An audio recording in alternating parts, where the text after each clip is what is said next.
you're giving them a voice. Think about it that way, okay? To participate in the outcomes. This is a generation that is used to customizing everything, right? So if you're not allowing them to help have a voice in the customization of the future of the youth ministry, why do you think they don't want to be involved? If you don't have a voice at the table with your lead pastor, are you engaged? Yeah. Some of us are craving to have a voice with our lead pastor, but we're not bringing students to the tables around us and giving them a voice. So I just want to say we need to create spaces for that because they're craving it. They will check out. They don't check out when they're 18. They check out the moment that they get their driver's license. They check out the moment that they get their first job and maybe sooner because we haven't given them a voice. Hey, welcome to Youth America. My name is Chandler Boyce, and in today's video, we're going to be hearing about 4 tips for a successful student ministry. It's going to be amazing. I know you're going to like it, so go ahead and hit that like button, and let's jump right in.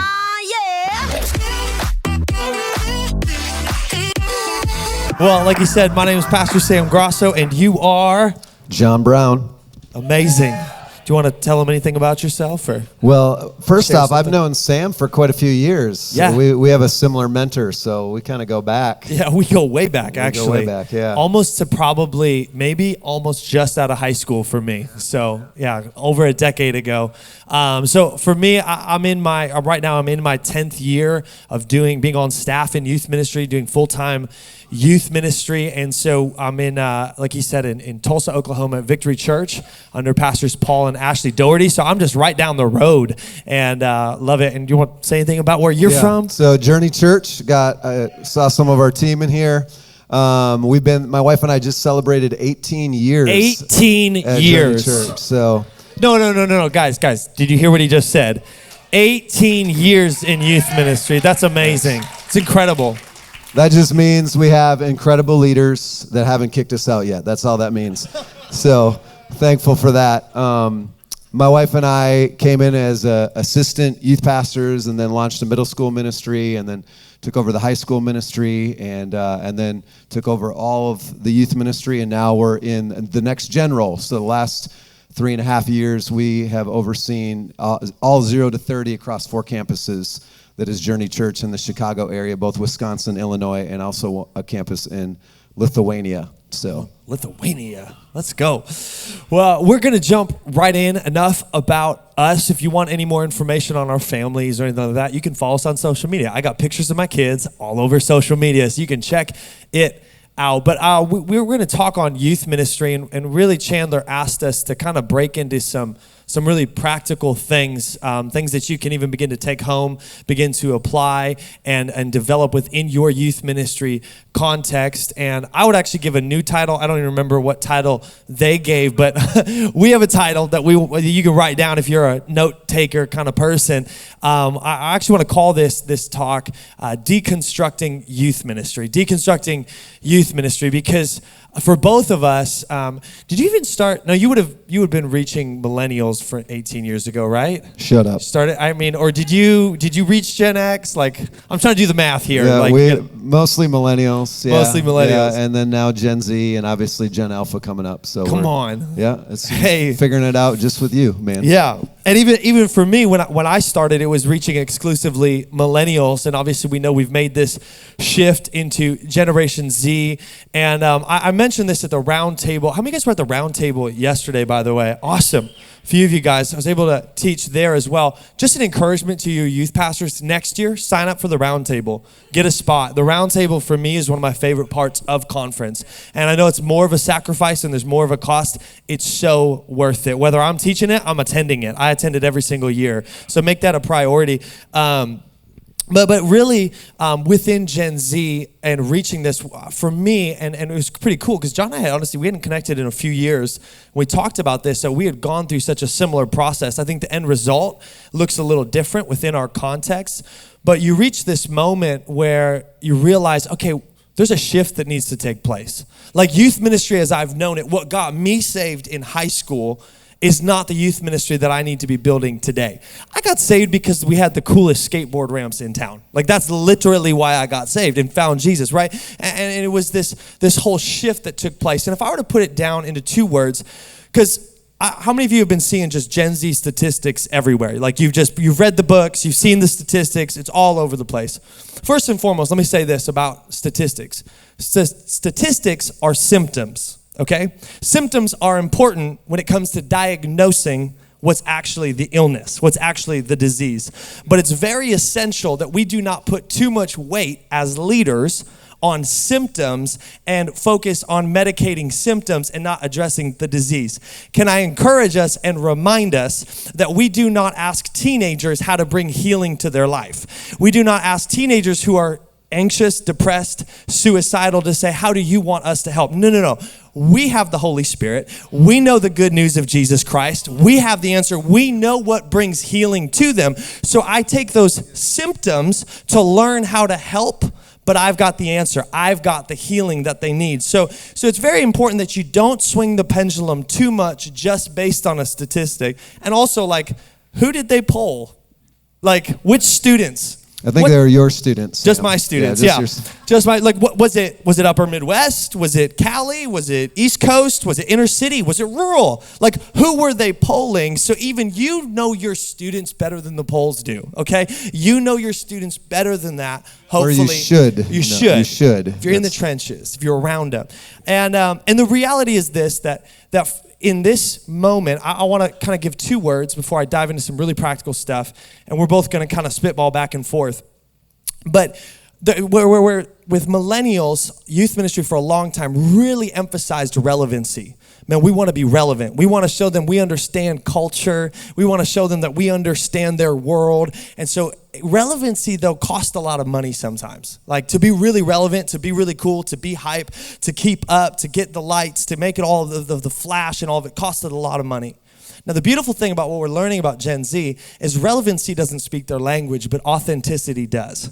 One other awesome thing about authenticity? It's free. It's completely free. So wherever you're at, whatever context you're in, you can be truly authentic as a leader and build an authentic ministry. And so we went through this process, both of us did, in what it looked like in our context to really begin to break down our ministry. And about 3 years ago, I took the whiteboard out. And I actually said this phrase to my team. I said, the whiteboard is out permanently now. Like, this is out there. There is nothing in youth ministry world that is in Sharpie other than the gospel message of Jesus Christ. Like, there is no program or model or system in place that is gospel. Like, none of it. And so for us, the whiteboard is going to stay out and everything's an expo marker. Let's shape this thing down from nothing. And we actually got to a point where I starved myself creatively of what other youth ministries were doing. I actually went through a process of unfollowing all these youth groups because I'm like, I don't want to chart my course based on where we've been. I want to discover where we need to go. And that might look like being the first to fail so I can be the first to succeed in some things. And I'm okay doing that because students are worth it. And so it was this huge reshaping for us of let's really build this thing up. And we're not saying that all of it's bad. No, not at all. But we want to make sure that we're not just doing something because it's youth culture, because that's the way it's always been done. And it makes sure that we're doing it for something. So for example, one thing that we did, and I'll open up with this, and I'm going to talk real quick. We're going to give as much as we can in the next 20 minutes here, and then we'll do Q&A. He's going to talk on leadership structure, and I'm just going to show you one way that we deconstructed our youth ministry. And we did this process with everything, so what I'm going to show here could apply to varying areas of your youth ministry. But let's take service orders. How many of you have at least a monthly service? Some kind of a worship service, okay, in your context? Most of you, all of you. And so you have some kind of service. Maybe it's monthly, maybe it's weekly. Right now, we do weekly services. I've never stopped doing weekly services because from what I've been able to understand from my statistics and our check-in process, we get more individuals through in 4 weeks than we do in one. So that 1 week, if we only have one, maybe higher attendance than the average attendance, but the overall number of students for us is more. And we're trying to, so for me, I've just always kept with weekly services. That's just been my decision. But in our weekly services, I said, we need to hack this thing apart. We need to take it from the ground level. And one of the ways that you can really look at authenticity with Generation Z is we have to reshape what success is in a service. And what I'm looking at is engagement. Are they engaging and are they getting involved in our service? It's not like, did it go well from stage? No, did they engage with what was taking place? What was the engagement level? So I challenged my entire team. we're going to go through for a month and every single line item in our planning center service flow. Let's look at it and analyze what percentage of the room was actually engaging with it. They're involved. They're laughing if they're supposed to laugh. They're shouting back if they're supposed to shout back. They're raising their hands if they're supposed to be, like, they're involved. And what percentage is disengaged? And at this point in time, I had the service order with everything in it. You know what I mean? Like, when you've been doing it long enough, you're adding in all the transitional videos. You're making all of these things. Like, my planning center was just so detailed, had all these amazing moments, skits, games, everything, but we began to hack it down, you know? And so if you take a traditional service flow, like I would even say we started at the countdown, you know? And then we went from there. We went from countdown to maybe a transitional video, right? And then you go video. And then the transitional video maybe led into worship. And then you have worship and you have a 3-song set. We even broke down worship into each song. What was the engagement percentage on the fast song, the medium song, the slow song, all of these different components. We just started breaking everything down, right? Okay, and then we have a transitional prayer, right? You got some kind of ministry time. And then you've got, okay, after transitional prayer, maybe, you know, for us, we do something called a confession. And we would do a confession, and we went down the line into all these things. Then we go in, then we have a funny video. Then we have a segment, or then we have a game, and we're trying to get everyone involved. We wrote the whole thing down. And we started to really analyze what's the engagement level. And even on nights where we had the best skit in the world, engagement, like actual engagement, it was lower. It was lower than we would have thought. Announcements, oh my gosh. Start analyzing how many of your students are actually engaging in announcements. Oh, but that information's important, John. I need to get all 5 announcements out. They're not listening to you. Track how many youth pastors are engaging during announcements at their services on Sunday. Yeah. But by the way, I don't know why, but when people say, great job on announcements, Sam, when I do it on the weekend, I always take that as an insult. I'm like, are you surprised I did good on announcements? Like, I don't know why. So we went through it, and some things were as low as 40% engagement. Some things were a little bit higher. And what we found out, the only 2 things that ever eclipsed 90% engagement in our service order was worship and the word. It's the only 2 things. Everything else was significantly lower. Now realize something. If you say have 40% engagement on your announcements, but you continue to announce in a way that only engages 40% of the room, do you know what you're doing? You're creating a discipline, and not the kind of discipline you want. You're creating a discipline of disengagement. And you're literally training them that when that guy talks, I don't listen. I don't need to listen. And it was like, and so for us, that was a shift we made. For us, we do one thing.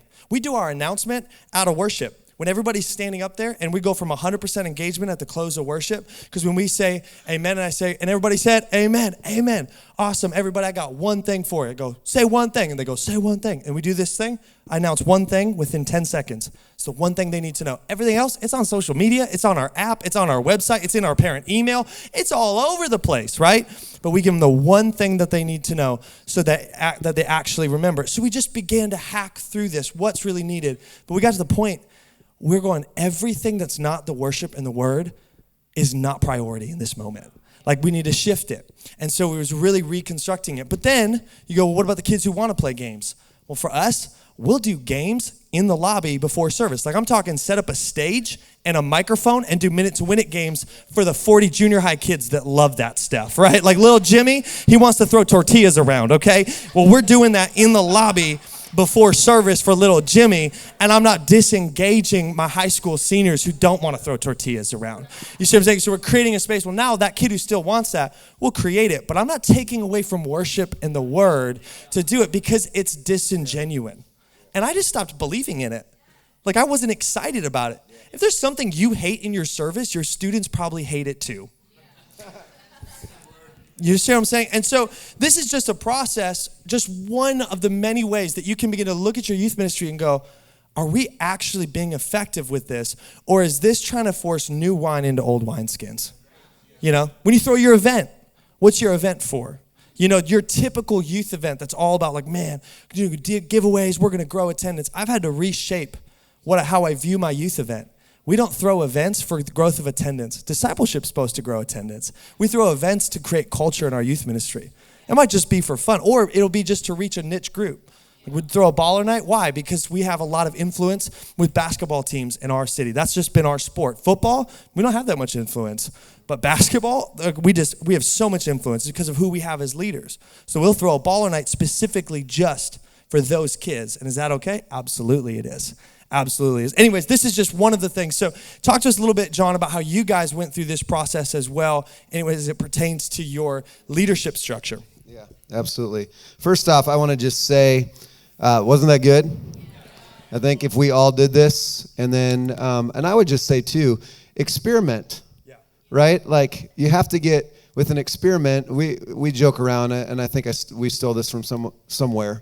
I think it was Mark Batterson. Everything's an experiment, and if it doesn't work, we'll just go back to what wasn't working before, right? So experiment with it, try new things out, and yes, okay get feedback. Okay, get feedback from this generation. Gen Z loves to be a part of the process. They love to give feedback. Don't change your whole ministry, as Sam said, based on their feedback, but get their feedback. Get it all the time. Get it from your youth leaders and learn to learn who you can trust. Hopefully we're already doing that, but I would just say, yes, experiment with it. Have fun with it. Try things out. Maybe take it in season. Maybe you just say, hey, season 1, we're going to take a chunk of time, and don't experiment like 1 week, okay? That's not a really good test group. Give it a bit of time and say, hey, season 1, and experiment with season 1 and get feedback, even in real time and then at the end. And you're going to have different feedback at the beginning than you do at the end. It's important to get that feedback. But also I want to just say, too, I remember sitting in this room, being in the seats, and listening to guys like Sam going, dear Lord, he's good. I mean, he's gifted, and I would like to be a leader like that one day.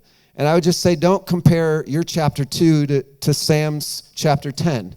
He's in chapter 10. And so there's been people who have been pouring into his life. He's been under great leaders, and so you don't have to compare your chapter to his chapter or your context to his context. I'm in chapter 18, so if you're hearing things or you're looking at things and you're going, man, we just aren't there yet, it might take you 10 more chapters to get there. So I guess with that, we need to have a long haul mindset. We came to our church saying we're going to be here for the long haul. We're not going anywhere. Pastor said, well, I'm not looking for anything more than a 10-year commitment. And I said, we're going to do more than that. And I just would say, I think probably maybe some of the things that we're facing with this generation is because we aren't willing to make that long-term commitment. And so you can't make changes like this without having a long-term mindset. This process took you how long? So we've been through the deconstruction process for multiple years now. And so there's even been programs that we had in our heart to do that we've waited over 2 years to launch in moments because, like I said this at the roundtable yesterday, but we wanted to launch a student leadership program, but our youth ministry was not producing young people with a hunger for leadership. So if we create a program to try to feed them something that they don't have an appetite for, it goes really poorly, and we're just wasting the fruit that we're working so hard to produce. So we had to shift our youth ministry so that we were actually producing young people that had an appetite to ask for more, because discipleship is a choice. Discipleship cannot be forced. That's why Jesus let a lot of people leave his ministry and offered the same thing to them. And so for us, it was a long haul. Just like you're saying, it has to be, we cannot think in even years. But honestly, in youth ministry half the time, we're thinking week to week. We're like, is anyone going to show up next week? Some of you guys are in that seat. Like, I remember that season. My first youth ministry, I was 20 years old, and there were 6 junior high girls in an old Assemblies of God building in a town of 7,000 people with asbestos in the ceiling, and the auditorium sat 100 people. I was the sound guy. I was the worship guy. I was everything. Like I remember that moment, and it's so easy to get stuck thinking week to week. But man, if we're thinking about teenagers, if you get a kid in 6th grade, you could have them for 7 years. Are you thinking 7 years? Are we thinking long term? So anyways, just to build off that, keep going. Good. So we also did a process of kind of deconstructing. We used Tim Elmore's book. We read several books on Gen Z. Our team did. And his book's called Marching Off the Map, if you want to grab it. It's kind of more for educators in one sense, but he uses this acronym called EPIC. Maybe you've heard of it. Anyone heard of this acronym? It actually originated with Leonard Sweet. Anyone? You've heard of this? Okay, I'm going to give these to you really quick. We ran every bit of what we do through this grid. There's pressure to spell right up here right now. No, I kind of just gave up. I just sort of, I was like, why am I writing on a whiteboard when my handwriting's this terrible? You know, just doesn't help. So you said experiential, E, experiential, Yep. P. Experiential, image, participatory is P, I is image rich, and C is connected. Amazing. So this is the grid of all of our environments. So we just, this is the cliff notes of the book. It gets into all of the stats, and I probably spelled some things wrong, I think, maybe. Who cares? You're all youth pastors. You don't even know how to spell either. Experiential, participatory, image-rich, and connected. Every environment, every learning environment, every environment that we have students in, whether it be small groups, student leadership environments, a missions trip, a Wednesday night, or whatever night that you have your service on, is it these things? The grid of, is it experiential, okay? Think about creating, Sam talked about this in the roundtable, creating experiences, not only that we live a life of experiences, but we give them a life of experiences. That they experience the life and life to the fullest. They don't just sit in services and listen to another lecture. He says in the book, they don't need another sage on the stage with a lecture. They need a guide on the side with an experience. A guide on the side. If we could maybe rewrite some of our job descriptions, right? And I think that's why it's so important that we're in the trenches with students. I'm over 4 campuses and around 20 staff with Next Gen, and yet I'm still mentoring students. I had 3 students that I mentored this week that I did life with. One of them I'm going through the Bible study with. We're going through the Bible in a year. I don't know if you've seen that resource, the Bible study. We're going through that together. Another one is my former neighbor. He doesn't even love Jesus yet. He's just asking questions.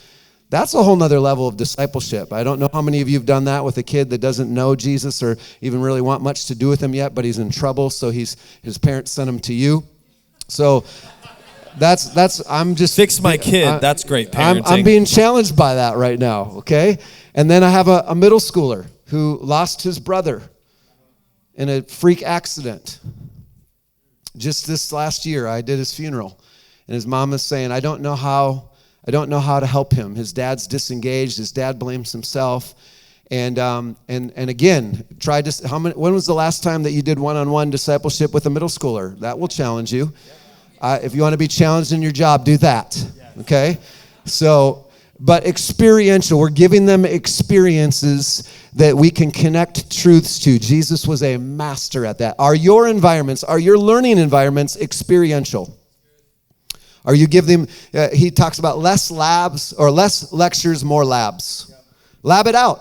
That was your favorite class in high school anyways, when you got to blow junk up, right? Yeah. So give them opportunities to experience the word. Jesus didn't just teach the disciples on a hillside. He said, now go and heal some people. Now I want you to go and do it. And so he's giving them experiences, challenges. So we want to make all of our environment, everything that we do with students, experiential, participatory, very similar, but different. You want to give them an opportunity to help create the outcome, to be a part of the vote. This is why student leadership is huge. Don't just do summer camp. Don't just build. Sam's epic for building sets for summer camps. That's why you need to follow his social media so you can steal all of his creative ideas. He's one of the most creative dudes you'll ever meet. But instead of just us doing that job, what if we brought students along for the ride? This is cheesy, but it works in my mind. Like, the best youth ministry is youth doing ministry. And if you can remember that, wait, when was the last time a student was on stage? When was the last time students got to share? When was the last time they got to discuss and wrestle and work through? When was the last time they got to have input? Yeah. If you're throwing an event, how many creative students do you pull on for your creative planning of that event? The first place you should go is to students. That's actually the time that I bring a lot of students into my house, is we'll do hey, we're dreaming up next year's Youth Fest. What do you want? Go. Clean slate, no budget. Don't even talk budget. You students, what would you do if you could dream it up? So there's so many ways to get them to be participatory. You're giving them a vote. You're giving them a voice. Think about it that way, okay? To participate in the outcomes. This is a generation that is used to customizing everything, right? So if you're not allowing them to help have a voice in the customization of the future of the youth ministry, why do you think they don't want to be involved? If you don't have a voice at the table with your lead pastor, are you engaged? Yeah. Some of us are craving to have a voice with our lead pastor, but we're not bringing students to the tables around us and giving them a voice. So I just want to say we need to create spaces for that because they're craving it. They will check out. They don't check out when they're 18. They check out the moment that they get their driver's license. They check out the moment that they get their first job, and maybe sooner because we haven't given them a voice, right? So Reggie Joyner says it this way. He says, if we don't give them something significant to do, they won't know that they're significant. So we get a chance to help them find their place in ministry, to equip them to do the work of the ministry so they're fully formed, fully developed followers of Christ, not tossed around by the wind and the waves, by the culture around them. And it's not your job to make sure every kid in your youth ministry is participating. It's your job to give the opportunity for every one of your teenagers to participate. Yeah. So just remember that as a filter, especially if you're at a season where your youth ministry is larger, you're like, wait a second, how do I put 500 kids into participatory? We have the same opportunity for every single kid to get involved, but it looks like showing up early and staying late. Yeah. It looks like coming to some extra things. So for you, like Jesus had 12, right, that he poured into, and then out of the 12, he had 3. Now, did he play favorites, or was it just good leadership? And he gave the same opportunity, the same call to many people. But those that stepped up and kept showing up, those are the ones that got to participate at the higher levels. So when people are like, well, they got to participate more. Yeah, because they were helping us set up at 4 o'clock. That's why they were on stage. And that might be the only reason. But you don't have, anyways, that's just a filter. It is our job to make sure every student has the opportunity to participate. So I don't want to spend a ton more time on this, but I want to say with this, just Sam talked about the brainstorming with students. We do something I love. It's one of my favorite ways to brainstorm. We call it Post-it note brainstorming. You give them maybe 3 minutes. Let's say you have a group of, how many student leaders? You call it influencers, right? How many 60 do you have? right now. 60 right now. That's awesome. 60 influencers that are part of student leadership. You have them in the room. You want everyone to have a voice and have a vote. So you split them off into groups of 3 or 4, and they get Post-it notes, and they have to come up with as many ideas for, let's say, the giveaways, or maybe for the hooks of the event. Okay, ready. 3 minutes, you're going to come up with all of the giveaways. 1, 2, 3, go. They have 3 minutes. They put one idea per Post-it note. Then they come up at the end of that time, and they sell their idea to the rest of the group. So everybody's got a voice in those smaller groups, and then they pitch it, and then you see what gets the energy in the room. And you can do this for everything, from your merch. And by the way, I know that a lot of us are great at developing awesome merch, but you need to give your students a voice at the table for that, because as you're getting older, your taste changes, and what you like versus what they like isn't quite the same. You gotta love the super trendy merch that sits on the shelf for 12 months because you looked at LA and did what they're doing rather than just doing what your students are actually wearing. Yeah, absolutely. Yeah. So, I want to make money on my merch. You can be cool on social media with your merch. I want to make money on my merch. Chandler at Youth America, their #1 selling t-shirt every summer camp is black, and it says Youth America, and they do Gildan. But they make so much money, and it's the #1 selling. It's so basic. That's what students want. The average kid doesn't want the uber trendy, way out there, extreme, here, spend $60 on a t-shirt. They don't want it. And so, anyways, that's a side note. For me, I want to help my budget. That's my goal with merch. I want to help my budget. So this one, Image Rich, 3M did a study that people are 400% more likely to remember what you teach or what content you're giving out if you connect it with images and videos and stories. So I'm just saying, I don't know about you, but I want to be more effective, and I want my students to actually remember what I say and apply it to their lives. If they can't remember it 2 seconds later, how can we expect them to apply it to their lives? So Image Rich and then connected. This is the small groups piece. This is the life on life, face-to-face. This is the stuff that maybe a lot of times students, they don't know how to do. And so we have to do this well so that we can teach them.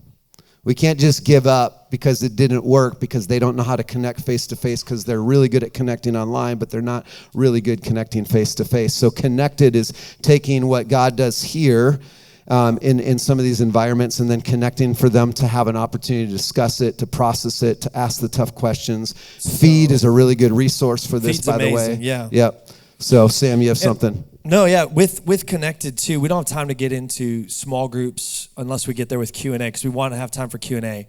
But I'll say this, when it comes to Gen Z, and again, authenticity, think about this for a moment. If your model of small groups, however you do it, includes a youth leader or an adult that is sitting there with all the content in their hands, and they've got questions and they've got answers on that sheet, and they are asking an informed generation like Generation Z a question, but they have the answer there.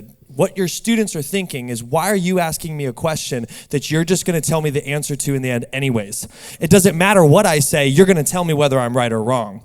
And so we're not actually on a journey together, and I'm actually not a part of this. You're the informed one, and so why don't you just skip the whole process of trying to get me involved and just tell me in the first place? So for us, we actually, on our app, when we go to small groups, everyone has the same questions, and we do open-ended questions. It's not about a biblical truth in that moment. Now, we have a place for Feed Youth Ministry.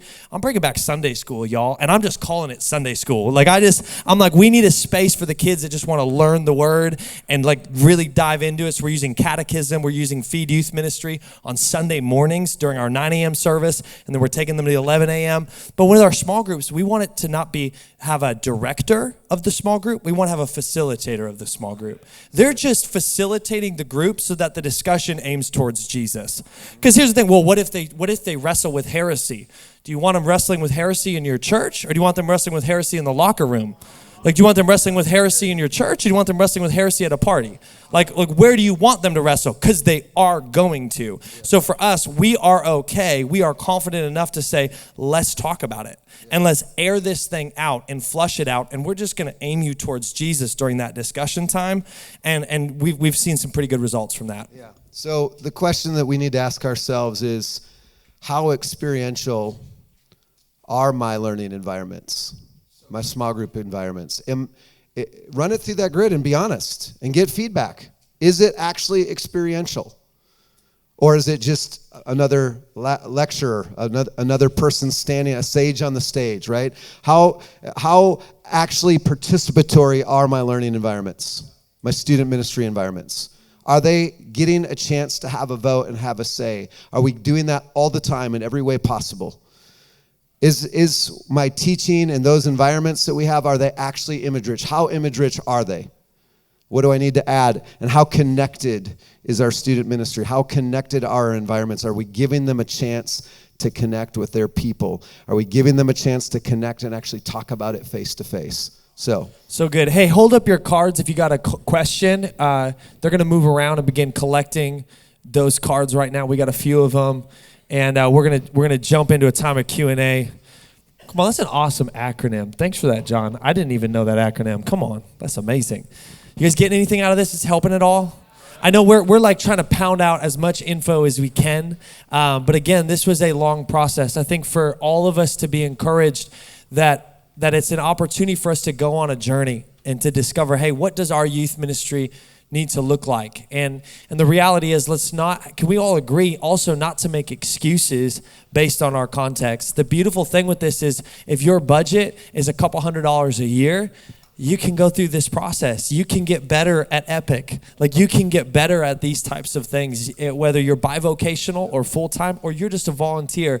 These are opportunities for us to grow regardless of context. We got a question to open it up. All right, so I think this is one that probably a lot of people ask, but if you have a growing youth ministry, how do you build a framework for what's next? So how do you become a person who's not, you can't see the forest through the trees because you're so wrapped up in it, but you can't actually move forward because you don't know how to build a framework for the next phase of your youth ministry. So how do you do that? So Sam's always ready to talk, if you haven't noticed. It's a problem. I know. It's a problem. Lord help me. So for me, the reality is this. There's moments, we all hit moments where maybe more students, hopefully at some point, you'll experience, if you stay it long enough, you'll experience nights where way more kids show up than you thought. And you might be like, no, that's never happened. It's coming. That day happens where students will show up. And I think that momentum's so important. But for me, is I'm always trying to make an effort at being proactive so I don't have to be reactive. And proactive looks like actually, again, having that long-term vision, looking down the track at, hey, what could be coming, and constantly assessing it. I think about it this way, right? We know faith is persuasion. Jesus persuades people unto himself. That's where faith comes from. And there's this reality that sometimes we want to do all of the persuading ourselves, but there's a moment where Jesus he's going after people. Like, do you believe that Jesus is going after and cares for the kids of your community more than you do? The way I look at it is he's trying to persuade them to himself. And part of that looks like he's hoping that they're going to get in the body of Christ. Kids you don't know are actually being persuaded to come to your youth ministry by the Holy Spirit. But for me, I look at it this way: is my youth ministry built, and are we prepared to handle more? Like, do you want 100 more kids? Awesome. Are you ready for it? Do you have the leadership structure? Like, can Jesus trust you with more kids yet? Have you been proactive to build it? You're like, well, when they come, we'll be ready. No. Like, I need to build that ahead of time. Do I have mentors for them? Do I have opportunities to participate? Have I structured it out in a way that we can add more? Yet even for me, we've crossed the 100 youth leader mark. I'm constantly thinking how we can restructure our youth leadership to make sure our youth leaders are getting mentored as well as my students. Because we kept hitting 100 and we'd shrink back. So I had to restructure and be proactive to restructure our whole leadership pipeline so we could continue doing it. And usually, I'll just say this: if you're struggling to maintain that growth or you're struggling with it, it's usually an issue with leadership. Preparation for those kids usually looks like getting more leaders on the team, and you might need to shift a little less time trying to get students in your youth group and more time trying to recruit leaders to serve in your ministry.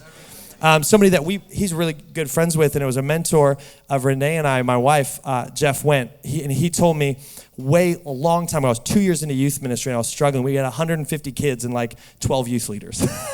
and that was where we were at. Like, and it was tough. We were really grinding it out. And he goes, how much time do you spend with students? I go, about 80% of my time. How much with youth leaders? 20. He goes, flip it tomorrow. And I go, I'll lose all my kids. He goes, then let it go down and build it back up right next time. And so I flipped it overnight. And some of you guys are at that point where you've grown to a place, you don't know how to get to what's next. You probably need to flip it. And you spend more time building your leaders and building your leadership structure than you do just trying to get students to show up on Wednesday. Just a small thought, but. Yeah, I'm just going to build off a little bit of what he said. I think that's a faithfulness factor, right? If you're faithful with what's right in front of you, then he'll make you faithful over more. I think about the widow, you know the story of the widow and Elijah, right? And he said, go and get the vessels, and then bring all of those containers to me. And then as all the containers she brought, every single one of those containers was full. I asked the question, what if she would have brought more containers? Well, I mean, at least the way that I'm looking at it, they would have been filled. Yeah. So for me, I look at that and I go, I think the containers for what's next is that you get the leaders and the student leaders in place. And if that's limitless, if God's blessing is limitless, if we're faithful with that, if we're going to take care of them really well, our leaders and our student leaders, I believe he just keeps on blessing our student ministry in awesome ways. That oil doesn't stop flowing as long as we can keep being faithful in that specific area. So I would agree on the leadership structure we could spend. We actually talked a lot about this, student leadership structures and all of that, leadership pipelines. But I believe that student leadership is one of those next things that you need to look at. Whoever asked this question, if you don't have a student leadership team, and I'm not talking about make your juniors and seniors student leaders. Or that's super spiritual, perfect church kids alone. Yes, absolutely. That's too late in the game. In fact, I think we need to start thinking as youth pastors, what if our students were involved and our student leaders were involved with developing student leadership for 3rd, 4th, and 5th graders? What if, I'm just throwing out a bunch of what ifs, okay? I was watching March Madness a couple of years ago, and I had one of these holy moments because they were talking about how the best coaches in the best schools, they will notice hot spots of basketball talent, and they will go and put their best coaches in the younger grades, like 3rd, 4th, and 5th grade, and they will put AAU coaches, the best of the best in those spots, and they'll start developing them young. So it's not just good recruiting, it's good developing. And I'm going, I literally started crying watching this story, and I'm like, we are failing as the church. Why aren't we doing this better? What if we noticed, what if we were Samuels to the Davids, to the 3rd and 4th and 5th graders, and we were developing that talent early? And Sam said, we have 7 years. What if we had 10 years with them? And each age group, our young adults, were mentoring and pouring into and developing our high schoolers, and our high schoolers were developing our middle schoolers, and our middle schoolers were developing our elementary students. What if those were our pipelines? And we're not there yet, but I'm just saying, we need to be thinking that way. That's the long game. We're playing the long game. All right. So believe it or not, we used all of our time. But here's the thing. Here's how you know you were in an amazing session. You are leaving with more questions than you came in with, right? You have more wheels turning than you had when you stepped in this room because you've heard these things. And so here's what I would encourage you to do. The questions that you have, these guys are amazing, but I promise you, the people sitting next to you in this room, they're doing some incredible things. So you need to connect with the people who are in this room and say, hey, what are you doing? What kind of advice do you have? Can we be friends? Can we share our successes? Can we share the things we're struggling with so that you can actually grow beyond just what questions you currently have and start asking questions that other people are having as well. You might have an answer to a question. You might not think you have the answer, but you might have it. You might be the person with the answer that person next to you needs. So have those conversations. Don't assume that the only advice, the only structure or building that has to come from the platform. It comes from the people who are in the trenches just like you, okay? Hey, I hope you enjoyed this video. Hey, make sure and subscribe. And I want to personally invite you to Leadership Conference next year. We'll have the link in the description below.